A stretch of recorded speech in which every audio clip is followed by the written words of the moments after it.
Welcome to the Menopause Health Podcast, where the mission is to help empower women as they navigate perimenopause and menopause. And my guest today is an absolute legend in the area of women's health. And I'm going to share with you her credentials and what we're talking about. One of the big things that I took away from our interview is really this concept of participation by women in research. One of the reasons that the data doesn't exist for women's health is because we haven't participated in the research. Why? Our lives are bananas at times. I mean, we're mothers perhaps, or grandmothers, we're godmothers, we're working, we've got partners, we're doing all kinds of stuff. So the last thing we want to do necessarily is participate in research. So we're going to talk about easy ways that we can all get involved and change the narrative.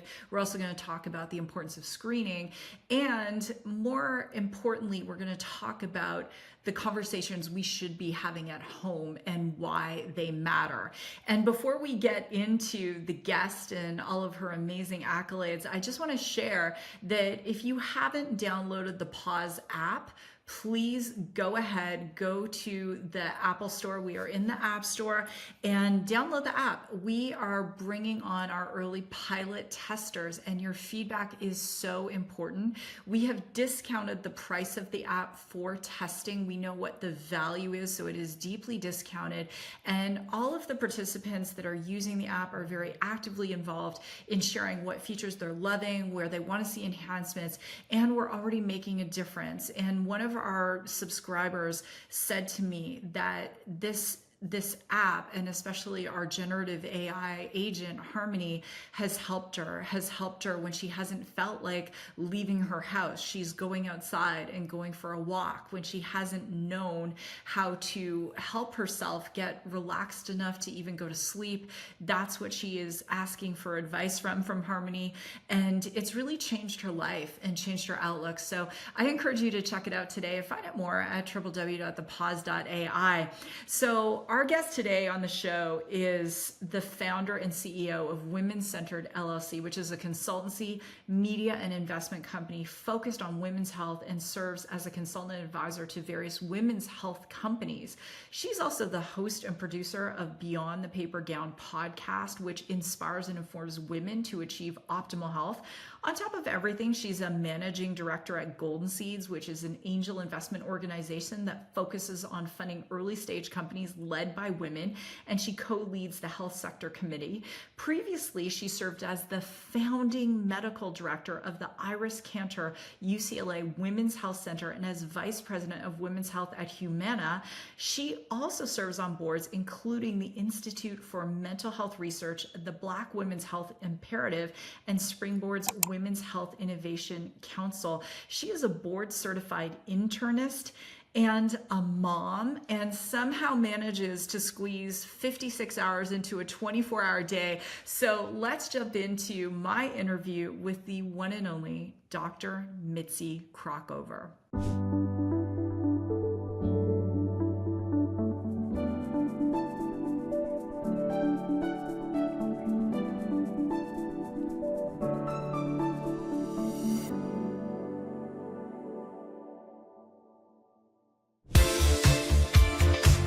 Welcome to the Menopause Health Podcast, your go-to resource for practical advice brought to you by credentialed health professionals and industry experts. Here is your host, Susan Sly.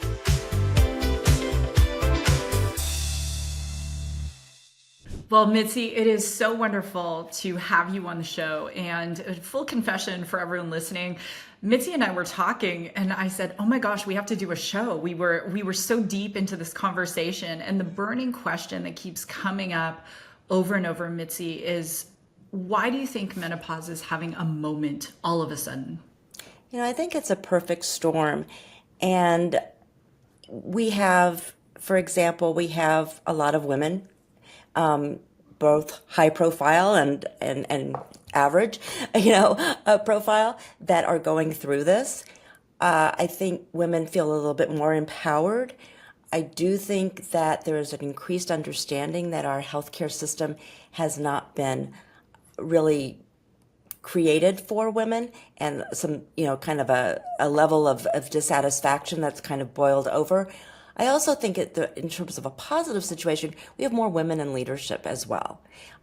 We have women scientists, we have women leaders in healthcare systems, we have leaders even in venture and other funding mechanisms, and in government. And so there was a study that was done that showed that women scientists are more likely to do women's health research. So given all of that, I do think that the awareness is there, the dollars are there, and the level of knowledge and ways to forward this is becoming more evident. One of the reasons, I'm an angel investor. One of the reasons I started investing in women's health was I had a number of individuals, women, who couldn't find the answers to their healthcare issues either in the system or on the shelves, and so they were going to create them. And for me, that was a light bulb moment, that the way that we were going to advance women's health is through, these women entrepreneurs. And the other piece of it, the other part of the storm, is technology. We now have so many ways, whether it be virtual technology in terms of telehealth, asynchronous, ways of communicating, again, digital kinds of sensors and monitors and wearables and all of that. So that, and then obviously burgeoning AI, that only helps the situation. Thinking about that, this finally, this inflection point we're having, I also think about it being generational, because it's really, Halle Berry and Gwyneth Paltrow, and when we look at celebrity culture, these Gen X women who are saying, you know what, I've spent my whole life being bold enough to talk about it. It's almost like the first generation. And just to share a quick story with you, I had a woman who is on our mailing list at the Pause, and she said, I have to tell you the story. And her name is Michelle. She listens to every show. My mother cried when she read your newsletter. And I said, why is that, Michelle? And she said, my mother said women of our generation didn't talk about it. And if I had had resources and tips, I wouldn't have had to suffer in silence like I did. And to think about this willingness to talk about it, you have been working in women's health for decades. And we're now suddenly having a conversation about menopause with not as much fear that we're going to be thought less than, but yet there's still a lot of myths around menopause. And can you talk about some of the ones that come to mind and, Sure. and really why they are a myth? Right. Well, and before I do that, it's interesting. Yes, I've been doing this a bit, and it's interesting. I was the founding medical director of the Women's Health Center at UCLA, Irish Cantor UCLA Women's Health Center. And there were a group of us, and many of our patients were of menopausal age. And again, this was at the time before a lot of this technology. And no, I'm not 90 years old, but just to clarify that. But in any case, it was before the technology we have right now was so ubiquitous. And we talked about having menopause groups because we were giving the same talk over and over again, for just that reason, because people didn't know. But I will also say the other piece of it that's really important is that providers don't know, because we really weren't taught. And I'm an internist, but even the OBGYN curriculum really has very little in menopause historically. I'm hoping that that is changing. And places now like the Menopause Society are providing that information, and hopefully we will have more providers, but I think that's also part of it. But, so I think about, again, we did treat and, always treated women with menopause, but I think it's right, you're right in terms of the way we approached it, kind of like matter of factly, and this is how it is, as opposed to thinking about, different ways of dealing with it. And we were very lucky we had, researchers that were in the trenches doing that research as well. The other thing that it brings to mind is that we don't teach menopause to our kids. And so no one really knows what to expect. When we talk about reproductive health, that should be a piece of it. And in England, they're actually doing that. So I'll drop that seed for future conversations. So myths. Well, first of all, I think that, the biggest myth is I'm done. I've reached menopause. I'm no longer reproductive. I'm of no use to society.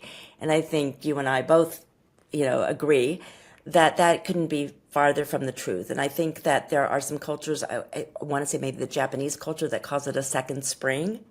And I know personally, I feel like that, having gone through, the rough part is really the perimenopause, the transition, and we can talk about that. But once you're kind of over that hump and you're taking care of yourself, a lot of people feel a freedom. You're having sex and you're not having to worry about getting pregnant. Though I will say, if you're not having monogamous sex, please protect yourself, because STIs are on the rise. But relationships are potentially more close. You can, I know in my situation, my two girls are in their 20s. I can be very proud of what they're doing and let them, I don't have to be there daily. So I think, again, that's the myth, is that everything's over and you can't be vital. In fact, I think that I know so many people my age that are going, like myself, that are going into their third, fourth, fifth career or doing something very different, but still very, very active and very innovative. And to your point, it's a wonderful time to pivot, but I want to step back for a minute, and because the reason I'm laughing, so if you're watching us on YouTube, you will see my face with something Mitzi said. So we're going to do a little PSA, because we know some of you who listen to the show are health practitioners and some are not, and so we're going to do a PSA about getting pregnant in your 40s. So this happened, and I will have Mitzi weigh in on this as an internist. This happened to my girlfriend. So she was skipping periods and didn't think she could get pregnant, thought she was going into menopause, and went to the doctor. She hadn't had a period for a few months, and she was, poof, pregnant at age, I believe, 48. So can we talk about the fact that this is a total sidebar, the PSA that you're skipping periods, you can still get pregnant? Yes, exactly. And again, it's relatively, rare compared to, when you're younger, because our fertility wanes and all of that. But yes, and a lot of women have been on birth control for a while. And so then they get off birth control, or they transition and they don't know if there's, having a period. So definition, which I'm sure most of your listeners know, that menopause occurs on the anniversary of your last period. So unless you haven't had a period for a year, you're in perimenopause, and you can be in perimenopause and have a baby, and get pregnant. I mean, I was 41 with my second child, and it was a little bit different in that I was trying, and I was able to conceive and have Ariana, but afterwards I was having terrible night sweats, and I mean just terrible, and all the hormonal changes that continued on. But I just assumed, again, I'm a women's health specialist, and I'm thinking, well, this is all about the postpartum stuff, But no, looking back now, I was, I kind of went in from pregnancy to perimenopause. So The same thing happened to me. I had Emory when I was 38, and the same thing. I had horrible night sweats. I mean, soaking the sheets that I could wring them out. It was like I had gone to Bikram yoga, and then yes. and I couldn't lose the weight as fast as I did with the other kids, even though I'm very athletic, as you know, Mitzi, and I spent 13 years of night sweats, heavy periods. And for the first several years, I thought postpartum has to be over at some point, and I didn't know. I want to ask you this, especially about perimenopause, because when we had Anina Burns from NIH on, Anina spent a lot of time talking about the lack of research with perimenopause. And could you talk about that? Because this is a conversation we've had before. Right. And I think from this awareness piece, because many of the listeners are possibly in perimenopause or share the show with someone who is, because there's so much confusion around this time Yeah, period. well, the blankets or the overall statement is that we have not included women in medical research writ large. And it wasn't until 1993 that the NIH mandated that any research that was going to be funded by the NIH had to have representation by previously underrepresented groups. And that includes women, people of color. And, again, part of that was because it was protective in that women have babies and you didn't want to hurt, those unborn babies. And also we have these things that change all the time called hormones. And so that makes it much more expensive and time consuming. So if you assume that what's good in women is good in men, it was a lot easier to do it on the men. But obviously we got smarter. And so in 1993, that was a huge change. And women had to become, parts of clinical trials. But also, to your point about menopause, women's health specifically has not necessarily been funded adequately. And I don't have the numbers at my fingertips, but we are sorely lacking in health outcomes and research on things like autoimmune disease, lung cancer in women, which is only increasing, Alzheimer's. 66% of people with Alzheimer's are women, yet we know relatively little about that, but I think that one is probably is further along. And the fourth is cardiovascular disease. It's the number one killer of women, but yet women's outcomes are worse when they present to the ER. They're misdiagnosed, later diagnosed, and even when they're treated, they're not treated the same. And so we have a lot of work to do. And then when you think about menopause, just monies put to menopause has been pretty scarce. And I will tell you, my physiology book in medical school, I think the last chapter was on women's physiology. And you never get to the last chapter in any kind of course. And it was teeny tiny compared to this big book. So, and the other point I want to make in relationship to what you just said is it's not just we don't have women represented in clinical trials. We know relatively little about the female body. And so part of the challenge of a lot of scientists are that we're creating solutions with inadequate data about how things work. And hopefully that will be changing. So I'm very optimistic about that. I think that there, again, is a lot of more impetus than there was before. And it's kind of a snowball effect. I don't think you can go back. But at the same time, I think that also may explain to people why when you go to the doctor, you're so frustrated. And it's not because the doctor doesn't want, because the doctor wasn't trained. And you don't get trained unless the research is done and that you have that information in your clinical practice. Well, and to your point as well, one of the things I learned from you when we did the FemTech and Women's Health Summit was the volunteers for clinical trials are most often men. Mm-hmm. So we always want to make sure that people understand that it's almost death by 1,000 cuts. It's not just to say that there wasn't an interest in really researching women. What I'm hearing is we're obviously complex. We knew that, but very complex. That's one. But we weren't volunteering for trials. And one of the beautiful things that came out of our summit, Mitzi, was I had so many women saying, I'm now going to volunteer. I'm now going to volunteer. And our friend Joan from AZ Bio, she's like, do you know how many trials I volunteer for just because of this fact? And for a woman listening who says, you know what, okay, that makes sense.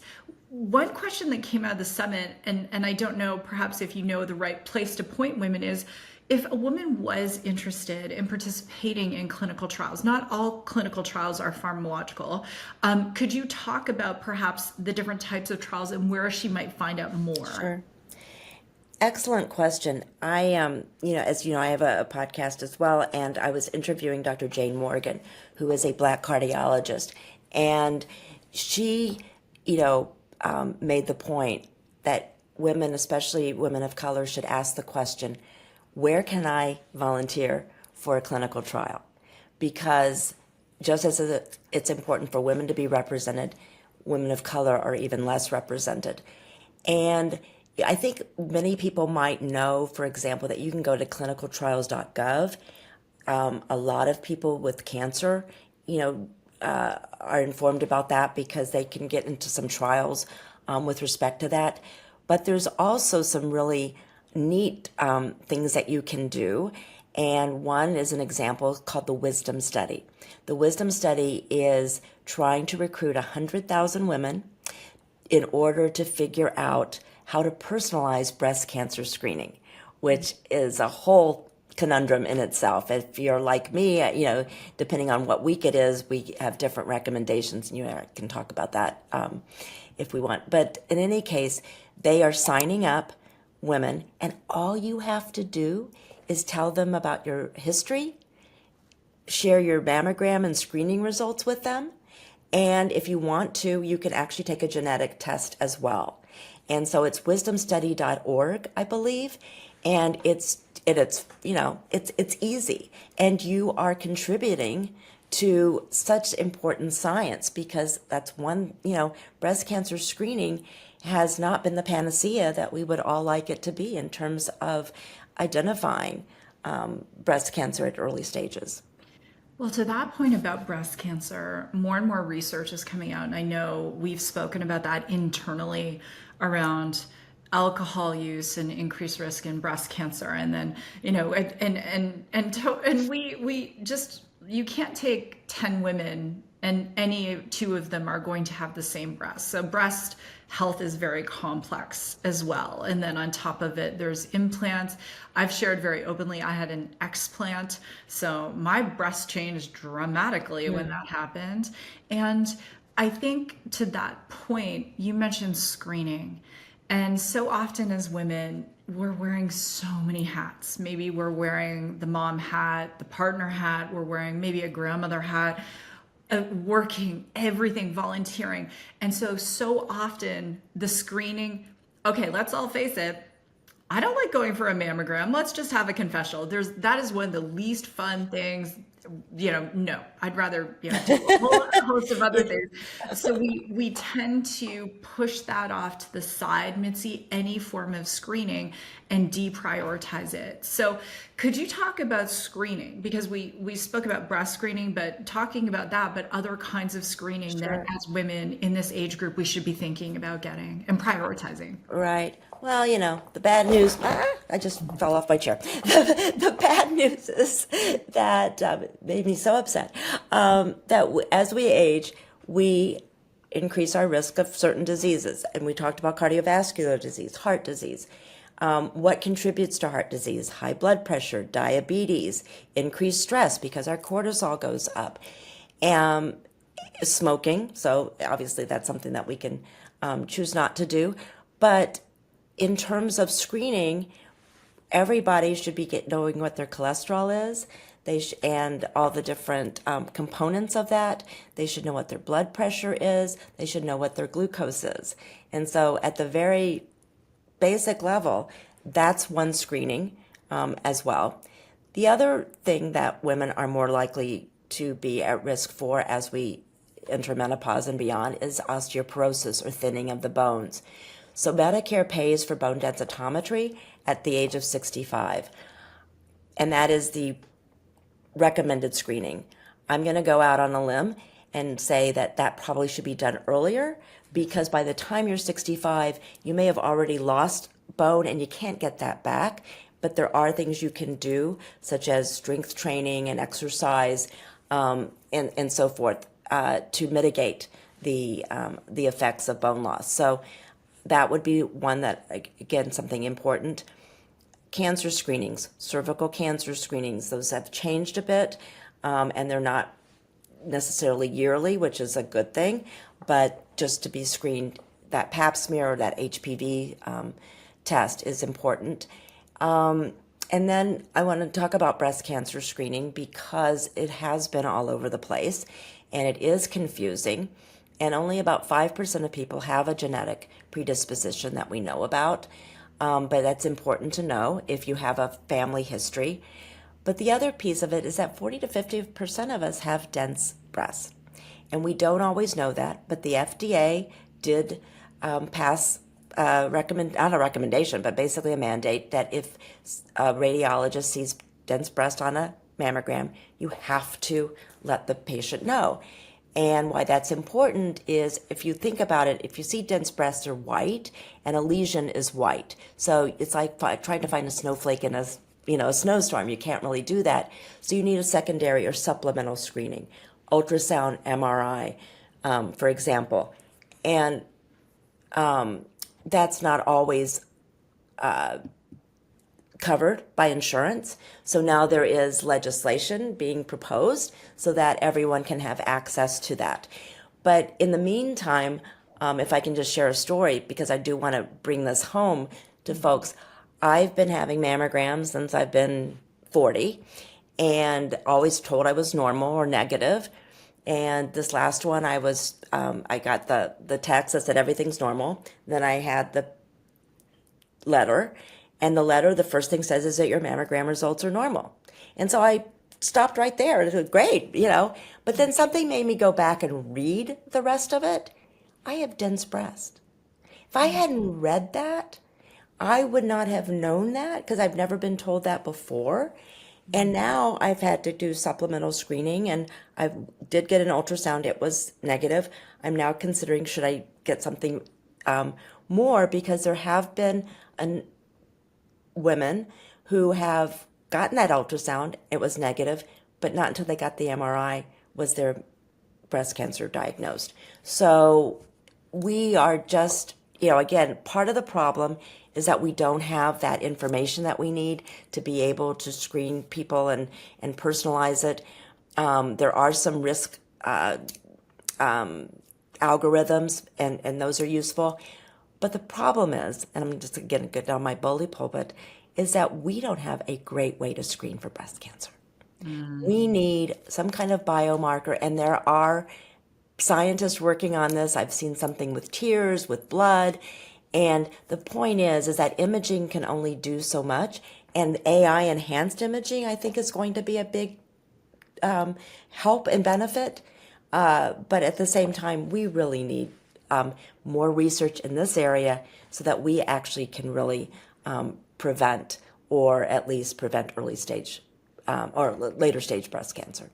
Absolutely. And to your point about AI, where I think we're going to have some opportunities is the average person, candidly, many moons ago, I taught nutrition at the college level in a nursing school. And the average person, even working in healthcare, doesn't always know the lifestyle risks because the research is changing. Thinking about it for the listener, as Mitzi was sharing so eloquently, if women have been under-researched, that means the data doesn't really exist. We can say things like smoking increases your risk. We can also say not exercising increases your risk. One thing we don't know is, does over-exercising or what amount of sleep? And where I think we'll get to with AI is from the lifestyle standpoint very quickly, and I know it's a project you and I are working on near and dear, that we'll be able to evaluate those risks a lot quicker with precision recommendations, especially based on different cultures. I do want to go back because this is research we're going to begin to undertake together and talk about women in the Black community, because we have had Mia Chorney, co-founder of the Pause, has been on, and we talked about the fact that women who are Black have increased vasomotor symptoms in menopause. And I want to just ask you, especially with you are very involved with women in the Black community. And I want to talk about not just women in the Black community, but women of color and how they've been under researched, but also that they might experience different symptoms. And that's a problem when you're looking at this globally, because you can't just it's not a panacea. You can't just say, oh, this one intervention is going to apply to everyone. Absolutely. And we also have to look at people in the context of their environment as well, and what's available to them, and all of that. And so, yes, I am a member of the board of the Black Women's Health Imperative, and which is the largest national organization dedicated to Black women's health. And,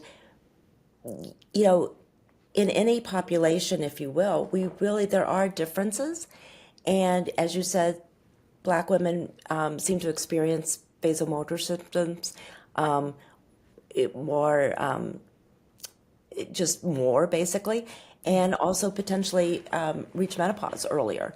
And also, what does that mean to their risk, again, of other medical conditions? And so those are kind of the downstream effects of not knowing or not having information. If you look at breast cancer, for example, Black women, there's Linda Goler-Blount, who is the CEO of BWHI, was speaking, and she said, if someone is diagnosed and treated adequately as a Black woman, their chance of dying is no different than a white woman. But the challenge is the access or the getting to that mammogram, and also understanding when we're talking about screening guidelines. So I don't want to get off on a tangent, but at one point we were saying 50 was the starting point for everybody. Well, Black women as a group tend to have a higher risk earlier. And so we missed a lot, right? So all of those kinds of things really need to be considered. And at the end of the day, we don't have enough data. And part of that also, when we talked about clinical trials, is that, and potentially rightfully so, some groups don't trust clinical trials because in the past there have been some really terrible things that have occurred. And so, or it's not convenient. I mean, as you said, if you're taking kids and you're caring for elders and you're going to work, when are you going to go and, hop on a bus or get into a car and go to and try to find parking in a large academic institution, right? So we, as the healthcare community and scientists, have to be really understanding that we have to make that accessible. If we want people to come, no matter who they are, it has to be part of it has to not impose on them. And it goes back to the concept of accessibility, right? Exactly. And a project we're working on together with the pause is even to be researching through a person's mobile interactions and to be able to research their biometrics and so forth, to make it so easy, research in your pocket, right? And that will change how many people participate, which is so helpful. Go ahead. And what is also so important that you're bringing up is that two things. Number one is, because we don't have good data on women, or enough data, part of the challenge of AI is it knowing what it doesn't know, and not hallucinating, which is the term that when it doesn't have any information, it makes it up, right? And so I think that's one thing that with respect to women's health and AI, and I know that you are very understanding of that, and again, what you're doing. The other exciting piece of things like the apps like the Pause and other women's health technology is that we are acquiring real world evidence and amazing amounts of data that far exceed, in some cases, what's been happening in our standard research. And that's really exciting, because to be able to use that data, to be able to analyze it, to be able to segment it, will be so meaningful. Absolutely. I want to shift gears to a personal question, because as you were talking about the screening, and I was thinking about, you are a wife, you are a mother, you are an investor, you sit on several boards, you're a health practitioner, you speak, you volunteer your time. So when it comes to all this screening, my burning question for you, Mitzi, is do you just say, here's a week, I'm gonna get it all done, or do you try and spread it out? What do you do personally? Well, you're not going to like this answer because one I'm of the curious. what I have come to appreciate is one of the other aspects of menopause is that your ADHD gets worse.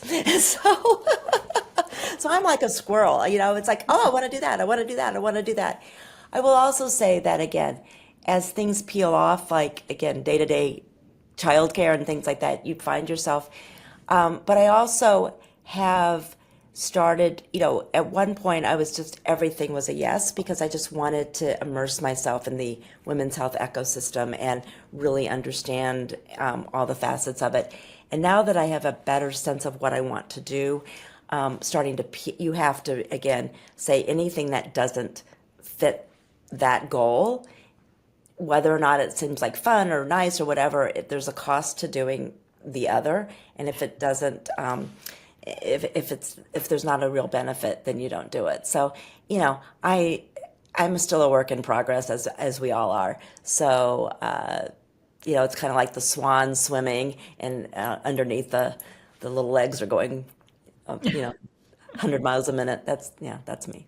Yeah, the ADHD part, that's real. There's no question. I know me personally, what I tend to do is just go completely focused and take whatever it is, 2 or 3 days, and I just plan it all and get it all done at one time, because my craving for I'm being Canadian, I say data, but my craving for the data, I want it all to come in at one time, and I just want to bucket off that time so that I can process all the data at once and not have these trails of data throughout my year. And plus, as a woman, if I'm going to get poked and prodded and all of that, like, let's just get it over with. Let's just rip the Band-Aid off. If we're having a pelvic ultrasound, a mammogram, like, let's just do it all at once, just get it done. And I don't want to deal with it for the rest of the year. Yeah. No, and that's the dream, right? To really be that planful. So you are my role model. No, thank you. I learned it from Kathy Coover, who's on our advisory board. She's the one who taught me. Final question for you. Not everyone is very aware of, just like people would have heard of blue zones, which are these places in the world where people age in such health. We have biozones in the United States in areas that are very well known for biosciences. And you and I are on a mission to make Arizona a leader in femtech and women's health. So you get the PSA now. I'm going to say about that. Well, yeah, and for your listeners, I was telling Susan that, you know, now people are like running away from me because they know what I'm going to say. But she planted a seed, and we have others in the group that really see Arizona as such a wealth of resources, and it's a very collaborative community. And what entrepreneurs need, especially health entrepreneurs, is they need a place to pilot or do clinical trials. They need to understand reimbursement in terms of how to get things paid for in the healthcare system. They need individuals that understand entrepreneurship. They need a government and policymakers who are supportive. And we need scientists who actually are generating that IP and that knowledge and that research that can then be turned into solutions for healthcare. And we have all of that here.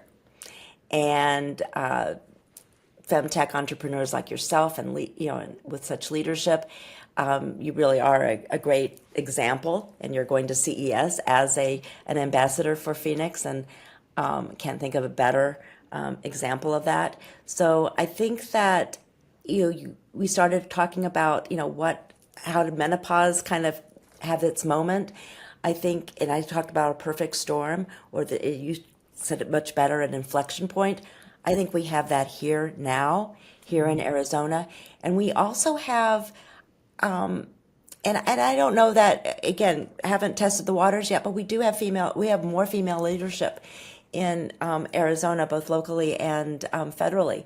And I think that there will be hopefully an increased understanding, but also for our male colleagues, they all know women. And so I always want to ask when I get into a room, how many of you have a woman in your life, So this is an everybody thing, and I'm really excited about the opportunities.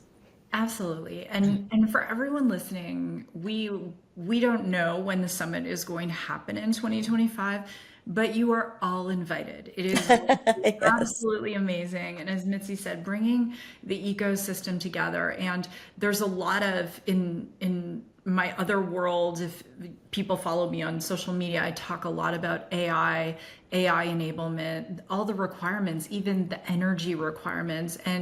And thanks to the leadership in the state of Arizona, we are working really hard to make sure we have the infrastructure for the technology that drives these companies. So the researchers, the entrepreneurs, they can just focus on doing what they do and not have to worry about being in a state that is resource thin. And so I did want to put just a shout out to our amazing leadership that we do have, to your point, Mitzi. Absolutely. And one group that I don't think I mentioned was also our investor community. Yeah. So, no, I'm real excited. And we're a lot of fun. Let's just, what? Absolutely. If you come to Arizona, we will promise you it will be fun. And Mitzi, thank you so much for being on the show. Thank you for everything you do to advocate for women, not just in the United States, but globally. And we will search the references that you shared about the wisdom study and clinicaltrials.gov. I did not know about that. And so we will put those in the show notes. So if you're listening, please do click those links and go to those resources. And some of the statistics Mitzi was talking about, we have a video on the Pause YouTube channel that goes through statistics about how women's health is under research. So please go over to our YouTube channel, make sure you hit subscribe. And we do put all the podcasts up there on video if you do want to see us and you do want to see the expressions on our faces. Having this discussion, because those are a lot of fun too. So Mitzi, thank you so much for being on the Menopause Health Podcast. Oh, thank you so much for having me. Thank you. Well, everyone, if this has been helpful, give us a 5-star review, hit the subscribe button, and don't forget to share it with at least 3 girlfriends. We would love that. And feel free to connect with Mitzi and myself on our social media. We are very, very active, and especially on LinkedIn. So with that, I will see you in the next episode of the Menopause Health Podcast. This Menopause Health Podcast is brought to you by The Pause Technologies. To find out more, visit thepause.ai and follow us on your favorite social media channels. Don't forget to hit the subscribe button, share the show, and connect with us. We will see you in the next episode.